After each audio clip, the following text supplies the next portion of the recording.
Good morning, everyone. Welcome to another vlog. I'm Angie. This is Angel's Excursions, and in this video I'm just going to talk about my journey from California to Alaska. Right now I am in Washington State visiting my sister for a couple of days before I get onto the ferry.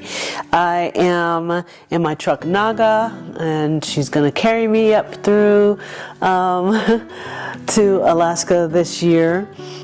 Last year I took the ferry as well, but I took it in my van, Peter Parker. I met up with Bex from Out Seeking Rainbows and her son Alex, and we got on the ferry in Bellingham, Washington. They got off on their island, and I continued on and then drove into Alaska. So I did have my van with me last year in Alaska. That was kind of a terrifying thing. I hadn't driven in the snow in my van before, so I was a little freaked out, but I made it. Everything was good. And so this year though, I've decided not to take my van, and my van is in storage at my mom's house. I have a cover over him. He's sitting pretty. He has his tires covered, so he's doing all right. And the decision not to take my van with me this year was a hard one because I loved my home. I actually shipped it from Anchorage down to my mom's house in Southern California so that I would have my home with me. But I just don't have the money to do that in reverse. So I have to save up the money to do so. And then I'll be bringing Parker home. I did have questions as to why I did not just drive Naga up and then fly down and then get in Parker and then drive Parker up, so I have both vehicles. And financially and emotionally that would not be a good thing for me. That is a long trip. From my mom's house to where I'll be working is about 3,400 miles on the road, and that's driving through Canada. And if I were to take the ferry, it would cut off a lot of that mileage, but it would be very expensive. The van cost me $2,600 last year to put onto the ferry, and my truck cost me $1,700 to put onto the ferry this year. So that would have been a lot of money, a lot of gas, a lot of time, and it just doesn't make sense to do things like that. So just to give you some kind of comparison, driving from Southern California to Anchorage, Alaska is the equivalent of driving from Southern California to Nova Scotia in the Quebec region of Canada. So very, very long drive. And I just don't have the time, the patience, or the money to do any of those things. And so Parker will stay at my mom's until I can get him home. And it is bittersweet. I miss my van. I miss my home. I've lived in it for 4 years almost. In August it will be 4 years. And he has taken me to places that I'm able to get to without him, national parks, just so many different places and adventures that I've had with my van, and I will continue that whenever he makes it home. But for now, I will be still a nomad, but in a different sense, and it's okay because there's no particular way to live a nomadic lifestyle. There's no formula for it, you know, and there's no right or wrong. So whether you're a full-time nomad or part-time nomad, or you're a weekend warrior, how you choose to live your nomadic lifestyle is your choice.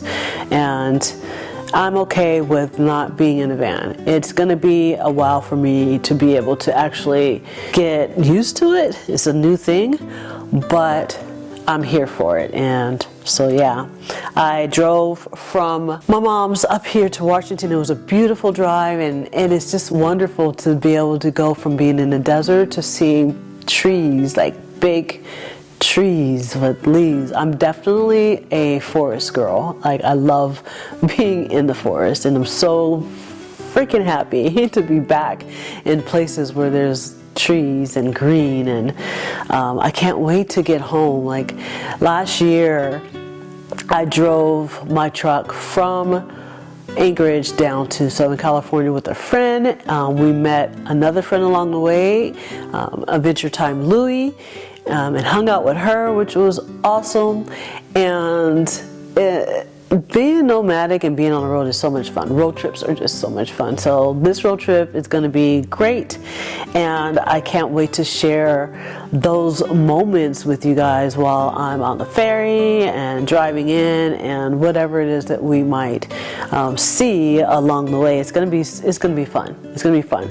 But another question I had is, why do I have a truck? Again, no particular way to live nomadically, and I have my truck because I'm going to be using it to help me to develop my homestead. I bought land in Alaska last year, and I want to be able to clear trees and do things, and I wouldn't be able to do that with Parker. I wouldn't even be able to get onto my raw land with Parker.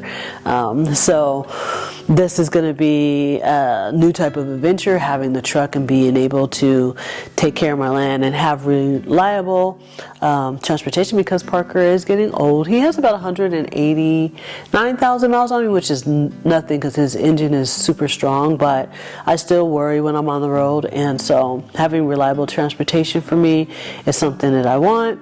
Then be able to get Parker checked thoroughly to make sure he's good to be on the road. And when he gets home to Alaska, we can adventure and do some camping and all the wonderful things that I have planned for us once he does make his arrival back into the state of Alaska.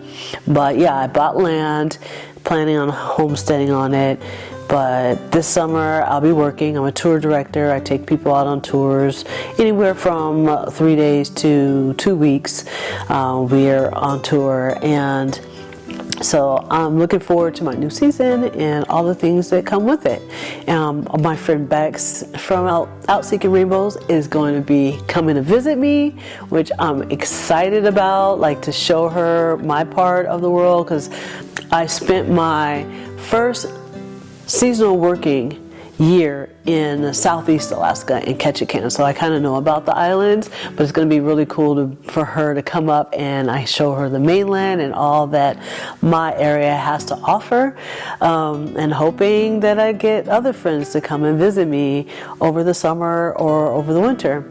As far as other things, I'll be heading to Iceland again this year. I loved it there, so I'll be heading there in September. And I'm kind of happy. I'm gonna have a slower pace at life, you know, because sometimes being in a van can be stressful. We got to worry about, like, where are we gonna sleep? Where am I gonna sleep? You know, or got to find a place to take a shower or dump my porta potty or whatever. So it's going to be nice to have a place that has a toilet, a place that has a shower, you know, and a base, a home base for a minute. So yeah, that's what I've been up to while I'm here in Washington. Hopefully I'll be able to get out and do some adventuring. My sister and I did go to the international market, and I was able to try the Korean hot dog, which is a sweet potato kind of, oh, it's so good. And also, we're going to be doing some adventuring at one of the national parks here, so hopefully I can get some footage. I owe you guys a photography video. I haven't done a photography video because I've been caught up with trying to get the van ready and preparing for this journey here, but that'll be coming really soon. And yeah, I hope that I answered your questions about why Parker's not coming with me, why I'm not going to be in the van, and thank you again to all of my new subscribers. And if you haven't subscribed, consider it. Consider hanging out with me and going on some adventures and doing some stuff with landscape photography. And I do plan on doing some more film stuff. I bought so much film, so film photography. Also, I'm working on a calendar, a landscape calendar, which I'll be ready for pre-order in September. I'm very excited about that, but I'll keep you up on that. But this next few weeks, it's going to be all content about Washington, the ferry, and making my way up to my town in Anchorage, where I'll be staying for the summer, and then down to the Kenai Peninsula for the winter. So that's it in a nutshell. This was just a quick update. Hope you guys have a wonderful week. Happy Sunday to you, and I'll talk to you guys soon. Don't forget to take care of yourselves and each other. I love you guys. Thank you so much for your support, and we will catch up really, really soon. Talk to you guys later. Love you.